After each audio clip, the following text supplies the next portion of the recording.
Item ಯಾವುದೇ ಇರಲಿ try ಮಾಡಿ ಆಚಿ ಚಿಕನ್ ಮಸಾಲಾ. ನಾಗೇಂದ್ರ ಪ್ರಸಾದ್ ಅವರೇ, ಒಂದು ಆರೋಪ ಬಂದಾಗ ಭಾಳ ಟೈಮ್ ವೇಸ್ಟ್ ಮಾಡಿದರು.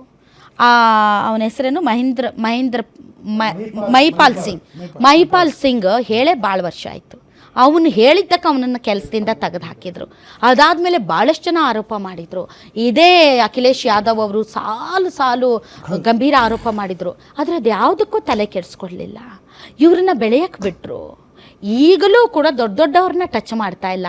ಇದೆಲ್ಲ ದೇಶದ ಜನತೆ ನೋಡ್ತಾ ಇದೆ ಸರ್. ಯಾಕಂದರೆ ರಾಮ ಮಂದಿರ ಅನ್ನೋದು ಸ್ಮಾಲ್ ಇಶ್ಯೂ ಅಲ್ಲ. ಬೇರೆ ಈಗ ರಾಜ್ಯದಲ್ಲಿರೋ ಕೆಲ ದೇವಸ್ಥಾನಗಳು ಇಲ್ಲಿಗಷ್ಟೇ ಸೀಮಿತ. ಬಟ್ ರಾಮ ಮಂದಿರ ಇಡೀ ದೇಶ, ಇಡೀ ವಿಶ್ವ ಎದುರು ನೋಡುವಂಥ ರಾಮ ಮಂದಿರ, ಹೌದಲ್ವಾ ಸರ್? ಸೊ ಇಂಥ ವಿಚಾರದಲ್ಲಿ ನಿರ್ಲಕ್ಷ್ಯ ಒಳ್ಳೆಯದಲ್ಲ ಅಂತ ನಾನು ಹೇಳೋದು. ಮೇಡಮ್, ಮೊದಲನೇದಾಗಿ ನಾವು ಇದನ್ನ ರಾಜಕೀಯಕ್ಕೆ ಬೆರೆಸೋದಕ್ಕಿಂತ ಮೇಲಾಗಿ ನಾನು ರಾಜಕೀಯಕ್ಕೆ ಬೆರೆಸ್ತಾ ಇಲ್ಲ. ಒಂದು ನಿಮಿಷ. ಇಲ್ಲಿ ಮೇಲ್ನೋಟಕ್ಕೆ ಭದ್ರತಾ ವೈಫಲ್ಯ ಸಂಪೂರ್ಣವಾಗಿ ಎದ್ದು ಕಾಣುತ್ತೆ. ಯಾಕೆ ಅಂತಂದರೆ ಕೆಲವು ಹೇಳಿಕೆಗಳು ಸ್ಪಷ್ಟವಾಗಿದೆ.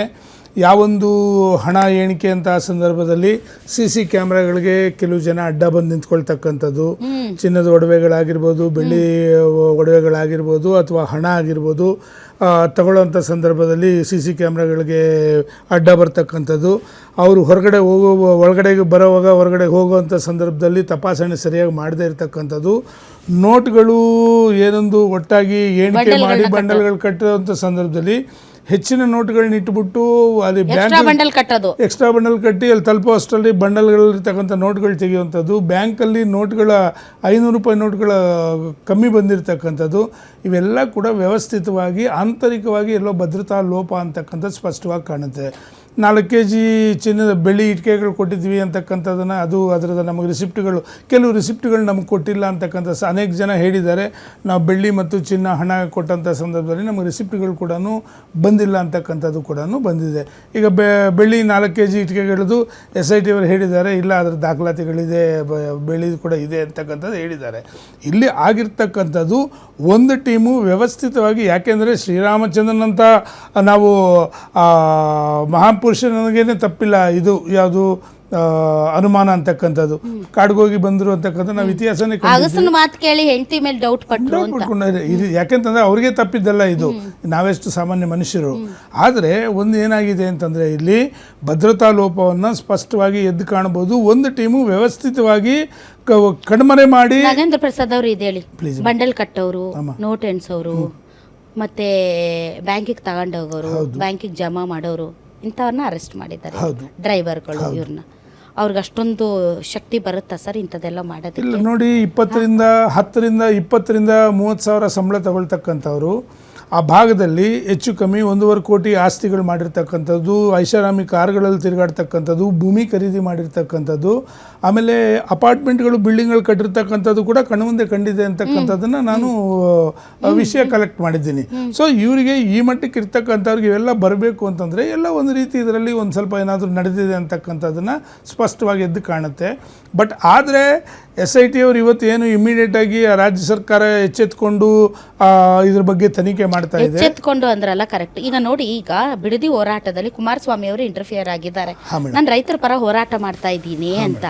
ಈಗ ಕಾಂಗ್ರೆಸ್ನವ್ರು, ನೀವು 2006ರಲ್ಲಿ ನೀವೇ ಮಾಡಕ್ ಹೊರಟಿದ್ರಲ್ರಿ, ನೀವೇನ್ರಿ ಮಾತಾಡೋಕೆ ನೈತಿಕತೆ ಇದೆಯಾ ಅಂತಂದರೆ ಅದು ಏನಾಗಬೇಕು ಸರ್? ಹಾಗಾದರೆ ಅವ್ಯವಹಾರಗಳು, ಹಗರಣಗಳು, ತಪ್ಪುಗಳನ್ನು ಎತ್ತಿ ತೋರಿಸಬಾರ್ದ ಪ್ರತಿಪಕ್ಷಗಳು? ಇಲ್ಲ, ಅವತ್ತು ನೋಡಿ ಸ್ಪಷ್ಟವಾಗಿ ನೀವು ಬಿಡದಿ ವಿಷಯ ಕೇಳಿದಕ್ಕೆ ನಾನು ಹೇಳಿರೋದು ಲಿಂಕ್, ನಾನು ಬಿಡದಿ ವಿಚಾರ ಹೇಳ್ತಾ ಇಲ್ಲ. ನಾನು ಹೇಳ್ತಿರೋದು ಪ್ರತಿಪಕ್ಷಗಳು ಇರೋದೇ ಆಡಳಿತದ ಪಕ್ಷದ ವೈಫಲ್ಯಗಳನ್ನ ಎತ್ತಿ ಹಿಡಿಯೋದಕ್ಕೆ, ಕಿವಿ ಹಿಂಡಿ ಕೆಲಸ ಮಾಡೋದಕ್ಕೆ.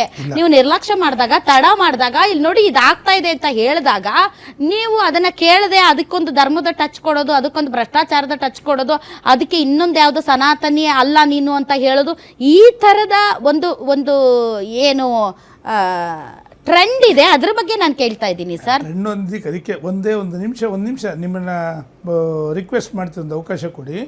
ನಾವು ಮಾಡಿದ್ದು ನಿಜ, ಬಿಡಿದಿದ್ದು ಕೇಳಿದ್ದು ನಿಜ, ಅವತ್ತು ಆ ತೀರ್ಮಾನ ತೊಗೊಂಡಿದ್ದು ಸುತ್ತಮುತ್ತಲು ಮಾಡಬೇಕಂದಿದ್ದು ನಿಜಾನೇ. ಯಾವುದೇ ಕಾರಣಕ್ಕೂ ಸನ್ಮಾನ್ಯ ಮಲ್ಲಿಕಾರ್ಜುನ್ ಖರ್ಗೆ ಅವರಾಗಿರ್ಬೋದು, DK ಶಿವಕುಮಾರ್ ಅವರಾಗಿರ್ಬೋದು, ಸನ್ಮಾನ್ಯ ಸಿದ್ದರಾಮಯ್ಯ ಅವರಾಗಿರ್ಬೋದು, ಎಲ್ಲರೂ ಕೂಡ ಪ್ರಬಲವಾಗಿ ವಿರೋಧ ಮಾಡಿದ್ರು ಅವತ್ತು. ನಾವು ಕೈ ಬಿಟ್ವಿ. ಅದರಲ್ಲಿ ಈ ಸಬ್ಜೆಕ್ಟೇ ಬೇರೆ, ಆ ಸಬ್ಜೆಕ್ಟ್ ಬೇರೆ. ನಾನು ಹೇಳ್ತಾ ಇರೋದು ಪ್ರತಿಪಕ್ಷಗಳು ಕೇಳಬಾರ್ದು, ಖಂಡಿತ ಮಾತಾಡಬಾರ್ದು. ನೀವು ಆವಾಗ ಮಾಡಿದ್ರಲ್ಲ ಅಂತ ಸ್ಟ್ಯಾಂಡ್ ಆಡಳಿತ ಪಕ್ಷ ತಗೊಂಡ್ಬಿಟ್ರೆ ಹಂಗಾದ್ರೆ ಪ್ರತಿಪಕ್ಷಗಳು ಕೆಲಸ ಮಾಡಂಗೆ ಇಲ್ಲ ಅನ್ನಿ ಅಂತ. ಶಾಡೋ ಪ್ರತಿಪಕ್ಷ ಅಂತಕ್ಕಂಥ ಶಾಡೋ ಎಲ್ಲ ವಿಚಾರಗಳು ನಾವು ಕೇಳ್ತಾ ಇದೀವಲ್ಲ ದಿನ ಬೆಳಗಾದ ಸರ್ಕಾರವನ್ನ, ಕೇಳೋದ್ರಲ್ಲಿ ತಪ್ಪಿಲ್ಲ, ಯಾವುದೇ ಕಾರಣಕ್ಕೂ ಕೇಳಬಾರ್ದು ಅಂತಕ್ಕಂಥ ಮಾತು ಬರಬಾರ್ದು. ವಾಸ್ತವಾಂಶ ಏನಿದೆ ಅಂತಕ್ಕಂಥದ್ದನ್ನು ಕೆಲವು ಸಂದರ್ಭಗಳಲ್ಲಿ ಒಬ್ಬ ಕಳ್ಳ ಈಗ ನಮ್ಮ ಸ್ಟುಡಿಯೋ ಒಳಗೆ ಬರ್ತಾ ಇದ್ದಾನೆ, ಅವನು ಸುಮ್ಮನೆ ಬರೋದಿಲ್ಲ, ವ್ಯವಸ್ಥಿತವಾಗಿ ಬಂದಿರ್ತಾನೆ, ಅವನದೇ ಆದಂಥ ಪ್ಲಾನ್ ಹಾಕ್ಕೊಂಡೇ ಬಂದಿರ್ತಾನೆ. ನಾವು ಇಷ್ಟು ಜನ ಇದ್ದರೂ ನಮ್ಮನ್ನೆಲ್ಲ ಕಣ್ತಪ್ಪಿಸಿ ಅವನು ಕದಿಬೇಕು ಅನ್ನೋ ಒಂದು ಇಚ್ಛಾಶಕ್ತಿ ಇದ್ದರೆ ನಮ್ಮನ್ನೆಲ್ಲ ಯಾಮಾರಿಸಿ ಕದ್ಕೊಂಡು ಹೋಗ್ತಕ್ಕಂಥದ್ದು ಅವನ ಕರ್ತವ್ಯ. ಯಾಕೆಂದ್ರೆ ಅವ್ನು ಬಂದಿರೋದೇ ಕದಿಯೋಕ್ಕೆ. ಇಂಥ ಕಳ್ಳರನ್ನ ಆದಷ್ಟು ಬೇಗ ಹಿಡಿಬೇಕು. ಮತ್ತೊಂದು ಏನು ಅಂತಂದರೆ, ವಿಶ್ವ ಕೂಡ ನಮ್ಮ ರಾಮ ಮಂದಿರದ ಕಡೆ ನೋಡ್ತಾ ಇರ್ತಕ್ಕಂಥ ಸಂದರ್ಭದಲ್ಲಿ ಅಂಥ ಭಾಗದಲ್ಲಿ ಇಂಥ ಒಂದು ವಿಚಾರ ನಡೆದಿದೆ ಅಂತಕ್ಕಂಥದ್ದು ಒಂದು ಗೌರವದ ಪ್ರಶ್ನೆ ಆಗ್ತದೆ.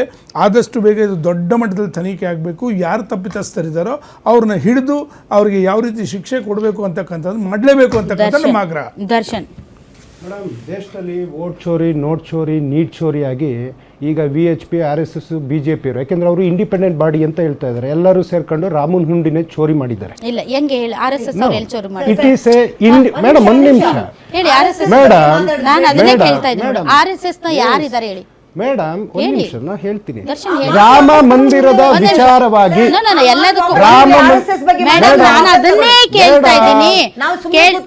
ಒಂದ್ ನಿಮಿಷ, ನಾನು ಅದನ್ನೇ ಕೇಳ್ತಾ ಇದ್ದೀನಿ. ನಾನು ಮೇಡಮ್, RSS ನ ಯಾರಿದ್ದಾರೆ ಮೇಡಮ್, ಇವತ್ತು ರಾಮ ಒಂದ್ ನಿಮಿಷ ತಡ್ರಿ ನೋಡಿ, ಕುಂಬಳಕಾಯಿ ಕಳ್ಳ RSS ಬಿಜೆಪಿಗೂ ಏನ್ ಸಂಬಂಧ? ಅವ್ರನ್ನ ಕುಂಬಳಕಾಯಿ ಕಳ್ಳ ಅಂದ್ರೆ ನೀವೇ ಕಗ್ಲು ಮುಟ್ಟು ನೋಡ್ಕೊಳ್ತೀರಾ? ಹೌದಾ? ಇದಲ್ಲ ಚರ್ಚೆ ಮೇಡಮ್. ಒಂದ್ ನಿಮಿಷ ಇರಿ, ನಾನು ಕೇಳ್ತಾ ಇದ್ದೀನಿ ಮೇಡಮ್. ಚೀರೋದ್ರಿಂದ ಉತ್ತರ ಸಿಗಲ್ಲ ನಿಮ್ಗೆ. ಒಂದ್ ನಿಮಿಷ ಪ್ಲೀಸ್, ನಾನು ಅದನ್ನೇ ಕೇಳ್ತೀನಿ. ಮತ್ತೆ ನೀವು ಚೀರೋದ್ರಿಂದ ಏನು? ಅಯ್ಯೋ ಮೇಡಮ್ ಅವರೇ, ನಾನು ಅದನ್ನೇ ಕೇಳ್ತಾ ಇದ್ದೀನಿ. ಕುಟುಂಬದವರಲ್ಲ, ಕಾಂಗ್ರೆಸ್ನವರು. ಸಾವರ್ಕರ್ ಬಗ್ಗೆ ಮಾತಾಡುವ ಬೇರೆ ಕೆಲಸ ಇಲ್ವಾ? ಇನ್ನು ಸುಮ್ಮನೆ ಇದ್ರೆ ಸರಿ. ಸರ್, RSS ಅವ್ರು ಯಾರಿದ್ದಾರೆ ಅನ್ನೋದನ್ನ ಹೇಳಿ ಮುಂದಕ್ಕೆ.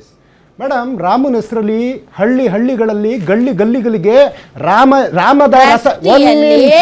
ಮೇಡಮ್, ಒಂದ್ ನಿಮಿಷ, RSS ನವರು ಸದಸ್ಯ ಅನ್ನಕ್ಕೆ ಅವ್ರೇನು ರಿಜಿಸ್ಟರ್ಡ್? ಅವ್ರದ್ದೇನು ID ಇದೆಯಾ? ಐಡೆಂಟಿಟಿ ಇದೆಯಾ? ಅವ್ರ ಹಣದ ಲೆಕ್ಕಕ್ಕೆ ಮೂಲ ಇಲ್ಲ. ನಾವು RSS